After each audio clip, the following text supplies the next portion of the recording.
आप लोग देख रहे हो कि आज गोंडी शिवाजी नगर को सबसे ज्यादा जरूरत है रास्तों की। आज कनेक्टिविटीज की बहुत ज्यादा जरूरत है। आज पूरे गोंडी में आप देखते होंगे, जब भी कहीं से बाहर निकलना हो या इंटर करना हो, हमेशा ट्रैफिक जाम रहता है, अंदर घुसने में काफी वक्त लग जाता है। तो हमारा ये है कि रोड नंबर 3 जो है हमको जीएम लिंक रोड से जोड़ना है। रोड नंबर 6 जो है बाबा साहब अम्बेडकर उद्यान, माता रमाबाई उद्यान के बीच में जो रास्ता है उसको जीएम लिंक रोड से जोड़ना है। 7 नंबर रोड जो है जो माता रमाबाई उद्यान से लग के है उसको जीएम लिंक रोड से जोड़ना है। 15 नंबर जो रास्ता है उसको डंपिंग से जोड़ना है, ताकि जो आज मेरी जनता ट्रैफिक समस्याओं पे जूझ रही है उनको राहत मिलनी चाहिए।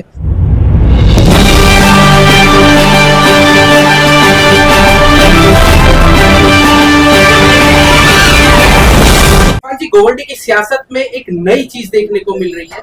कई जो ऐसे तमाम प्रत्याशी है वो तीसरा मोर्चा लेकर सामने आए हैं, उसमें से आप भी एक शामिल हो। क्या कहना चाहोगे? जी देखिए, हमारा सीधा सीधा विजन है डेवलपमेंट का। हम किसी दूसरे मुद्दे पे बात नहीं करते। हम आज इलेक्शन लड़ने आए हैं, लोगों के बीच में आए हैं और अपने जो कामकाज हम लोग ने 9 साल किया है उसको रखने आए। हम लोग ने अल्हम्दुलिल्लाह, आप लोग ने देखा होगा किस तरह से 7 माले का स्कूल बनाया है बच्चों के लिए, उसकी बात करने आए। हम मखदूम शाह बाबा रहमतुल्लाह अलैह के नाम पे गार्डन बनाए, हम उसकी बात करने आए। हम 90 फीट पे गार्डन बनाए, हम उसकी बात करने आए। रफीक नगर में जो म्युनिसिपल स्कूल है वो 9 महले का पास हो चुका है और 1 महीने में उसका टेंडर होना है। उन एक पार्ट सीबीएसई है, एक पार्ट मुंबई पब्लिक स्कूल है, हम उसकी बात करने आए। हम जूने पुलिस स्टेशन के बाजू में बच्चों के बैठने के लिए एक छोटी सी लाइब्रेरी बनाए, जब रिसेस का टाइम हो, पेरेंट्स वगैरह आए तो अपने बच्चों के साथ वहां बैठ सके, हम उसकी बात करने आए। हम जो ट्रैफिक समस्या हो रही है गोंडी शिवाजी नगर में, जो रेलिंग वगैरह लगाए, हम उसकी बात करने आए।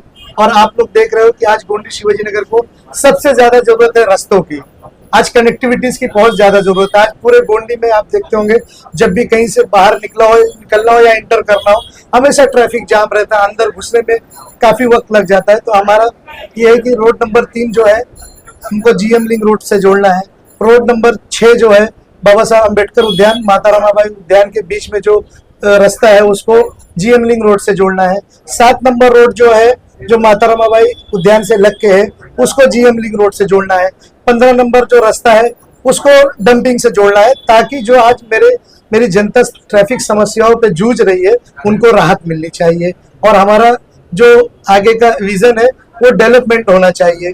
आज बहुत सारे लोग आते हैं, हम सबको बता देना चाहते हैं कि सड़क, रास्ता, पानी, मूलभूत सुविधा भी बहुत जरूरी है। क्योंकि अगर कोई हमारे यहाँ की बच्ची है, कोई लोग रिश्ते के लिए आ रहे हैं, तो जब उनके प्लॉट में जाए, चालियों में भी जाए, तो उनको बेहतर महसूस होना चाहिए कि हाँ सब चीजें डेवलपमेंट है। अच्छे रास्ते भी बहुत जरूरी है। तो जितने अच्छे डेवलपमेंट के काम है, हमारी नीयत है और हम उसको करके दिखाएंगे। बहुत अहम सवाल है यहाँ पर, अगर देखा जाए तो आपका वास्ता जो समाजवादी पार्टी से रहा है और आपके बगल में बैठी है आसमा शेख जो है वो एमआईएम से रही है जी। और अभी आप दोनों एक साथ कैसे आ रहे हैं? जी, आसमा मैडम हमेशा मेरी बड़ी बहन है और हमेशा उन्होंने मुझे सपोर्ट किया है। उन्होंने मेरे काम को देखा, मेरे विजन को देखा और अल्हम्दुलिल्लाह मेरी पूरी गोंडी की जनता जानती है कि इरफान सिर्फ काम की बात करता है। मैं किसी के कभी खिलाफ नहीं बोलता, कभी विवादित नहीं बोलता हूँ, क्योंकि मुझे मालूम है अगर इसमें से मुझे कुछ उल्टा भी बोलने वाले लोग हैं तो कोई गैर नहीं हो। मेरे गोंडी शिवाजी नगर के मेरे अपने भाई है, तो अगर कहीं से उनको मिस गाइड हो रहा है तो मैं उनसे बात करके हर मसले को हल निकालना चाहता हूँ।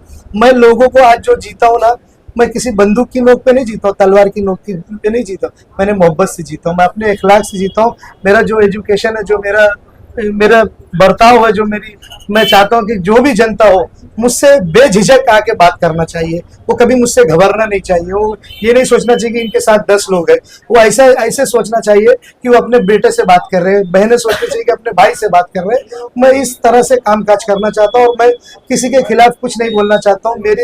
मेरा जो विजन है, मैं इंशाअल्लाह ताला जो डेवलपमेंट का काम है वो सारी चीजें मैं करके डेवलपमेंट की बात करेंगे तो वार्ड नंबर जो गोवंडी का 138 है उसमें आपने बड़े पैमाने पे आपका काम रहा है जी। उसके अधिक भी जो है तमाम जो एजुकेशन के क्षेत्र में आपने काम किया था, रफीक नगर की स्कूल बोले या शिवाजी नगर की स्कूल बोले, उसका आपने डेवलपमेंट का काम किया था। उसके बाद में 134 में आपने क्यों बनाया अपना? देखिए, ये ओपन सीट हो गई है ये, तो मेरी मिसेज डॉक्टर है और मैं चाहता हूँ कि वो कॉरपोरेशन में जाए।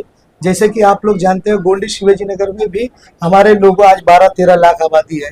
मेरे लोगों को भी एक जरूरत है कि एक गोंडी शिवाजी नगर का जिम खाना हो। जैसे कि आप लोग जानते हैं डंपिंग के बाजू के जो बीएसटी प्लॉट है उसको अगर यूडी मिनिस्टर से मिलके और सारी बातें रख के और कॉरपोरेशन हम जीतते हैं आजाद उम्मीदवार, तो हमारे कामकाज को सुनेगा, हम उस हिसाब से काम करेंगे। जिसमें जनता की भलाई होगी हम उसका काम करेंगे। और जो डंपिंग ग्राउंड है यूडी मिनिस्टर से मिलके कॉरपोरेशन की तरफ से पेपर वर्क करके उसको भेजा जाएगा और कहा जाएगा कि इतनी बड़ी आबादी है, कम से कम एक प्लेग्राउंड बहुत अच्छा हो, ताकि आज देखो हमारे बच्चे गोंडी में क्रिकेट खेलते, चारों बाजू 6 नहीं मार सकते, चारों बाजू बाउंड्रीज में 4 नहीं हो सकता, उनको कहीं ना कहीं कम पड़ जाता है। और जैसे फुटबॉल है, बैडमिंटन है, जो स्पोर्ट एक्टिविटीज है, तो हम एक गोंडी का जिम खाना बनाना चाहते हैं। जिस तरह से हर एक एरिया में एक जिम खाना होता है, जैसे आपने देखा होगा 7 माले की जो स्कूल है हमने उसमें ऑडिटोरियम पास करके लेके आया। ऑडिटोरियम क्यों पास किया? जिस टाइम हम आदित्य ठाकरे साहब के पास में गए थे हमने वहीं यही बातें रखी थी कि सर हमारा गोंडी स्लम इलाका है और जो साइंस के प्रोजेक्ट है, जो प्राइवेसी में बच्चियों को दिखाना चाहिए, हमारे पास कोई ऐसा स्पेस नहीं जो बच्चियों को प्रोजेक्टर या किसी चीज़ पे उसमें दिखाया जाए। तो हमारे गोंडी के लिए भी हर एक एरिया में एक ऑडिटोरियम होता है, हमारे गोंडी को भी एक ऑडिटोरियम दिया जाए। तो मेरी बात उनको अच्छी लगी, हमको बजट मिला और हमने आज देखते होंगे, मुझे लगता है मुंबई का सबसे अच्छा खूबसूरत स्कूल वो बन रहा है। और अल्हम्दुलिल्लाह जल्द से जल्द आप लोग देखेंगे 1 से 2 महीने बाद रफीक नगर भी स्कूल जो है 9 माले का बनेगा, एक सीबीएसई होगा, एक मुंबई पब्लिक स्कूल होगा। हमने बहुत सारी मेहनतें की है क्योंकि हम लोगों को दर्द को जानते हैं। आज मैं करीब 13-14 सालों से सोशल वर्क कर रहा हूँ। मैंने वो दिन भी देखा है जब हमारे गोंडी शिवाजी नगर के लोग, हमारी बहनें, हमारी माएँ अपने बच्चों की फीस के लिए 1500, 2000 इस तरह से वो इधर उधर जाके अपने बच्चों को पढ़ाने की कोशिश करती थी और हमने बहुत लोगों की मदद की है। उनका दर्द उस वक्त मेरे दिल में था कि मैं एक इंशाअल्लाह ताला अपने गोंडी शिवाजी नगर में एक ऐसा दिन लाऊंगा एजुकेशन पर्पस पे, हेल्थ में और स्पोर्ट एक्टिविटीज में कि हमारे गोंडी का बदलाव होगा। और साथ ही साथ किसी भी हमारी बहन या किसी माँ को कभी एजुकेशन के लिए यहाँ दर बदर नहीं फिरना पड़ेगा। 10वीं तक म्यूनसिपल स्कूलें जो है वो होगी, नाइट कॉलेजेस होंगे। इस तरह से हम लोग मेहनत करेंगे और हम जैसे रेशनिंग ऑफिस है, हम आगे आएंगे तो कोशिश करेंगे कि जो इतनी बड़ी जगह है वो जगह को डेवलप करके कम से कम उसमें एक गोंडी के लिए कॉलेज बनाया जा सकता है। जैसे कि आप लोग जानते हो ज्ञान संपदा स्कूल के बाजू में जो 600 स्क्वायर मीटर जगह भी बची हुई है जिसकी हम लड़ाई लड़ रहे हैं, अगर वो जगह हमको मिल जाती है तो स्पेशल चाइल्ड बच्चों के लिए स्कूल बनाएंगे। स्पेशल चाइल्ड बच्चे मीन्स जिस तरह से बच्चों कभी कहीं सुसु करना हो, कहीं पोटी करना हो तो बच्चों को सिखाया जाता है। आज गोंडी में कम से कम 500 से 600 ऐसे बच्चे हैं जिनको उस स्कूल की, स्पेशल चाइल्ड स्कूल की जरूरत है, ताकि वो माँ बाप से किस तरह से खाना मांगना हो वो मांग सकते हैं, उनको कहीं लेटरिन जाना हो तो वो बोल सकते हैं। इस तरह से माँ बाप को बहुत राहत मिलेगी। हम सब फला और बहबूदी का काम कर रहे हैं इंशाअल्लाह ताला। हमारा विजन अच्छा है, हमारी सोच अच्छी है, इंशाअल्लाह ताला अल्लाह कामयाब करेंगे। मैं मेरी जनता से भी कहूँगा कि आप लोग भी मेरे लिए कोशिश करिए। आप लोग तो मेरा दर्द जानते हैं कि मैं किस मोड़ से गुजर रहा हूँ, मैं कितने दिनों से परेशान हूँ। मैं 2-4 दिनों से बहुत डिप्रेशन में था, मगर मुझे जहाँ भी बोलना पड़ा, मेरे हालात ऐसे थे कि मेरे साथ जो नाइंसाफी है मुझे किसी को बताने की जरूरत नहीं है। मेरे साथ इंसाफ मेरा अल्लाह करेगा। मेरे दोस्तों से भी कहूंगा, मेरे दोस्तों मुझे एक पहलू में रख के देखो और एक पहलू में दूसरे को रख के देखो और मुझे बताओ कि तुम्हारा इरफान कहाँ गलत था। अगर क्या पूरे हिंदुस्तान में रिजर्वेशन होता है और जीता हुआ कैंडिडेट का सीट नहीं लड़ाता है, या मैं लड़ा रहा था तो कोई अनोखा काम था क्या? इसी विधानसभा में और दूसरे लोगों को 2-2 सीटें नहीं दी गई है, तो मेरे साथ ऐसी नाइंसाफी क्यों? मैं तो अपने पार्टी का बहुत चाहता था, मेरा तो किसी से विवाद नहीं, मैं तो हर आदमी को अपनाता था, क्योंकि मैं आया था जुल्म करने के लिए, मैं लोगों का काम करने के लिए आया था। इंशाअल्लाह ताला वो काम करूंगा, मेरे नसीब में जो होगा वो देखा जाएगा। इंशाअल्लाह ताला मैं कुछ भी रिजल्ट हो, मैं अपना सोशल वर्क अपनी लाइफ में कभी नहीं खत्म करूंगा। आसमा शेख जी, आपसे सवाल है कि आपने भी 134 से अपना नामांकन भरा था और अभी ये पता चला है कि आपने अपना नामांकन पीछे लिया है, क्यों और क्या वजह से, और इरफान खान के साथ क्यों? देखिए, जैसा जो दर्द इरफान खान का है, आप सभी जानते हैं कि जो कुर्बानियां इन्होंने दी है समाजवादी में रहते हुए, वही सारी कुर्बानियां मैंने एमआईएम पार्टी में रहते हुए दी है। मैंने एमआईएम को बढ़ाने के लिए यहाँ से लेके बिहार, औरंगाबाद, कहीं नहीं, जहां मुझे पार्टी ने जो भी आदेश दिया था मैं काम की। ये जीते हुए थे, इन्होंने फंड के काम किए, डेवलपमेंट प्रोजेक्ट्स किए, पर मैं जीती हुई नहीं थी, इसीलिए मेरे पास फंड के काम तो नहीं थे। लेकिन जहां जहां जुल्म हो रहा था, चाहे फिर वो हिजाब का मुद्दा हो, चाहे फिर वो किसी हमारे गरीब बहन का मुद्दा हो, कोई भी मुद्दा होता था, उसके लिए मैं हमेशा आगे होके आवाज उठा रही थी। लेकिन पार्टी ने यहाँ पे जो 7 कैंडिडेट्स डिक्लेयर किए, आप लोग सभी को पता है कि यहाँ पे पहले जो लिस्ट आई थी 7, हमारा वार्ड जो है मानकुर शिवाजी नगर, वो 8 वार्ड से कॉम्प्रोमाइज होता है। वहां पे आप देख रहे हो कि 4 सीटें ओबीसी हुई, और 4 सीटें जो थी उसमें से 2 महिला ओपन थी और 2 एससी, ये कैटेगरी आती थी। वो 4 कितना काम की, बीइंग एन एडवोकेट, किसी का पुलिस का मसला है या और भी कोई भी, क्योंकि मैं एक्स कॉर्पोरेटर रह चुकी हूँ तो मुझे बीएमसी का टोटल नॉलेज था, मैं एजुकेटेड हूँ, एडवोकेट हूँ, तो मैंने जैसे भी हो सकता है ऑफिस खोल के 5 साल 136 के लोगों की बहुत सहायता की काम किया। लेकिन अचानक मैं वार्ड ओबीसी होने की वजह से मैं उस कैटेगरी में नहीं आती हूँ, तो मैंने किसी का हक नहीं मारना सोचा, मैंने ये नहीं सोचा कि नहीं किसी को लाए उधर ड्रैग करे और करे, लेकिन मैंने चुपचाप अपना वार्ड छोड़ा और मैंने पार्टी से डिमांड किया कि मुझे वार्ड नंबर 134 दिया जाए, जो कि महिला वार्ड था, ओपन वार्ड था, और बीइंग अ महिला प्रेसिडेंट मेरा हक था, क्योंकि मैंने काम किया पार्टी के लिए और मुझे पूरा यकीन था कि कम से कम जो 4 वार्ड बचे हैं, कहीं ना कहीं पार्टी मुझे वहां पे कंसिडर करेगी, क्योंकि 2 वार्ड तो महिला थे और 2 एससी और एससी कैटेगरी में मैं आती हूँ। मैंने एससी कैटेगरी से एमएलए का इलेक्शन कुर्ला से लड़ा, तो जब मैं उस कैटेगरी में आ रही थी तो दोनों एससी वार्ड में भी मुझे नहीं उन्होंने कंसिडर किया, मुझे इवन दोनों महिला वार्डों में कंसिडर नहीं किया। मैंने पार्टी के लिए अपना हिजाब रास्ते पे उतरवाई। जब अमित साटम का जो आप लोगों ने देखा होगा कि अमित साटम ने जो बोला था उसके विरोध में हमने जो आंदोलन किया, उसमें पुलिस ने लिटरली मेरा हिजाब नीचे मतलब उतार के ड्रैग करके नीचे उतारी।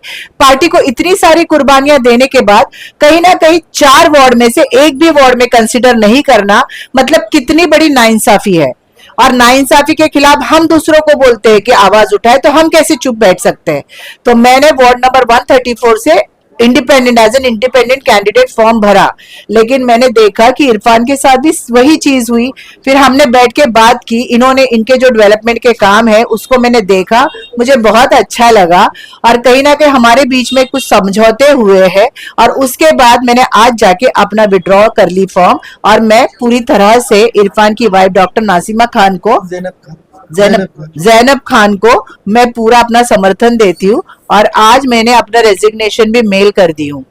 इम्तियाज जलील साहब और असदुद्दीन ओवैसी साहब को मैंने अपना रेजिग्नेशन मेल कर दिया है, क्योंकि जो सीटों का डिस्ट्रीब्यूशन हुआ था वो टोटल गलत पे आएंगे। अगर खास करके मजलिस इत्तेहादुल मुस्लिमीन की बात करें तो गोवंडी पे जो है तमाम जो वो पार्टी के नेता थे वो चिल्ला चिल्ला कर ये कहते थे कि जो हम पहले सीट जो कैंडिडेट हम मौका देंगे वो पार्टी के लोगों को जी। वहीं दूसरी तरफ एक अनोखी पहल देखी गई कि हेलीकॉप्टर से जो है गोवंडी के ऊपर में कैंडिडेट को थोप दिया गया। इस तरह से देखिए आप। बहुत ही शॉकिंग था, जितना कि आपको शॉकिंग लगता है उतना उससे बढ़कर मुझे शॉकिंग लगा, क्योंकि हर बार मैंने पार्टी की जो प्रिंसिपल और आइडियोलॉजी देखी है तो उनकी आइडियोलॉजी इसी पे आधारित थी कि जो मेहनत करेगा उसको पार्टी टिकट देगी। और मैं महिला अध्यक्ष थी, मेरे इख्तियार में जितना था, बीइंग अ वुमेन, जहां जहां मुझे जाना था, जहां जहां आवाज उठाना था, मैं अपने जो कलीग्स थे मेल, उनके साथ कंधे से कंधा मिला के बल्कि एक कदम आगे बढ़कर काम की हूँ। हर जगह आप देख सकते हैं मेरा कोई भी काम सभी जगह पे सोशल मीडिया पे है कि मैंने पार्टी के लिए क्या काम की। इतना बड़ा शौक हमको लगा कि पार्टी में जो मतलब एक्टिव मेंबर भी नहीं है, एक मेंबरशिप भी नहीं है जिनके पास, उनका डायरेक्ट लिस्ट में नाम आ रहा है। उस दिन इतनी तकलीफ हुई, इतना शॉकिंग लगा। मैंने इस बारे में आवाज उठाते हुए असदुद्दीन ओवैसी साहब को मेल किया, मैंने इम्तियाज जलील साहब को मेल किया, वारिस पठान साहब को मेल किया, फारूक शाब्दी साहब को मेल किया, लेकिन किसी ने कोई उसका जवाब नहीं दिया। मैं पार्टी के प्रोटोकॉल को मेंटेन करते हुए, मुझे कहा गया था कि पार्टी का जो भी फैसला डिसीजन है मुंबई का वो फारूक शाब्दी साहब लेंगे, अगर उनसे नहीं हुआ तो इम्तियाज जलील साहब जो महाराष्ट्र के सदर है, ये दोनों मिलके जो भी है डिसीजन लेंगे। तो मैंने प्रोटोकॉल को मेंटेन करते हुए जो भी काम है इनके नेतृत्व में किया। मैंने कहीं किसी की, मुझे नहीं पता था कि यहाँ पे चरण वंदना की जानी चाहिए या चापलूसी करने से या पैसे लाके देने से टिकट मिलता है, ये मुझे नहीं पता था। अगर मुझे पता होता तो पैसे मैं भी दे के टिकट लेती थी। मुझे अगर सामने से बोला जाता कि ठीक है आपकी मेहनत एक तरफ लेकिन पार्टी को आपको फंड देना ही है, तो मैं भी देती थी ना, इतने कमजोर तो नहीं है। सियासी पारी आपकी रही है, वही दूसरी तरफ जो है इरफान खान उनका भी एक अच्छा तजुर्बा रहा है, जिन्होंने खास करके अगर शिक्षा में बात करें या सड़कों में बात करें तो उन्होंने बहुत सा काम किया। तो क्या लगता है आने वाले वक्त में अगर लोग भरोसा करके अगर ये सीट लेकर आते हैं तो आप लोग दोनों मिलकर इलाके के अंदर में एक बड़ा विकास कर पाएंगे? जी जी डेफिनेटली, क्योंकि education plays a bigger role.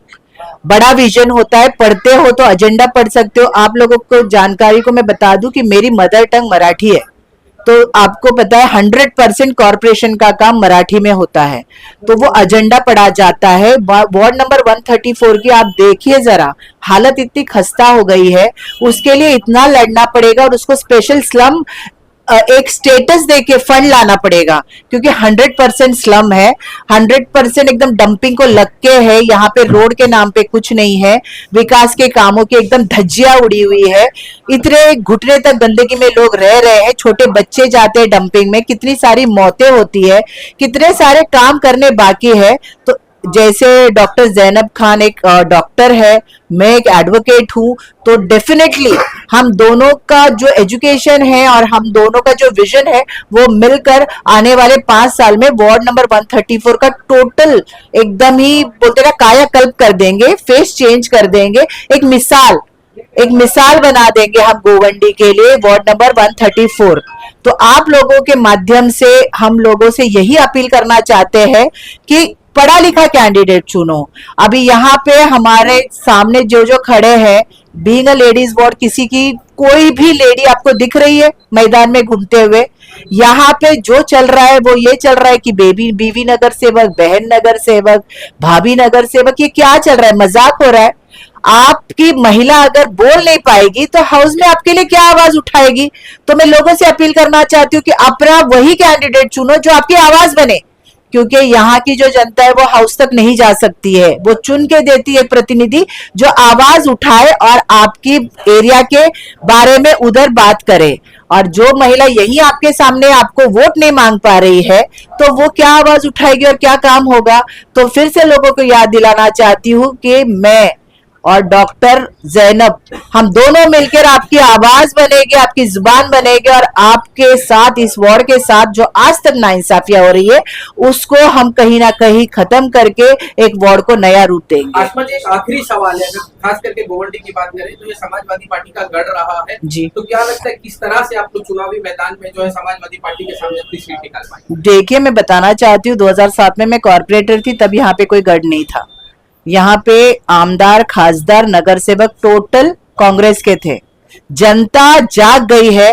जनता अगर चाहेगी, जिसने 70 साल के कांग्रेस को खदेड़ के फेंक दिया, तो क्या गोवंडी की मेरी जनता इतनी भी मतलब जागरूक नहीं है? उनको दिख नहीं रहा है कि क्या हो रहा है? जिन्होंने इनके साथ में बड़े बड़े वादे किए वो धोखाधड़ी किए। आपका इसका जीता जागता सबूत है, सपा ने धोखाधड़ी की, जीता जागता सबूत है एमआईएम ने हमारे साथ धोखाधड़ी की है।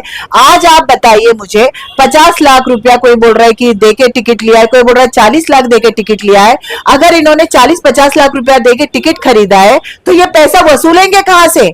ये पैसा वापस निकालेंगे कहां से? तो आपके फंड खा के। मैं जनता को कहना चाहती हूँ कि ये जो उन्होंने पैसा देके टिकट खरीदा है, ये आपका फंड खा के उसको वापस गेन करेंगे। यहाँ पे ये जो भी पैसा देके टिकट लेके आते हैं, इनके दिल में खिदमत खल्क बिल्कुल नहीं होता है।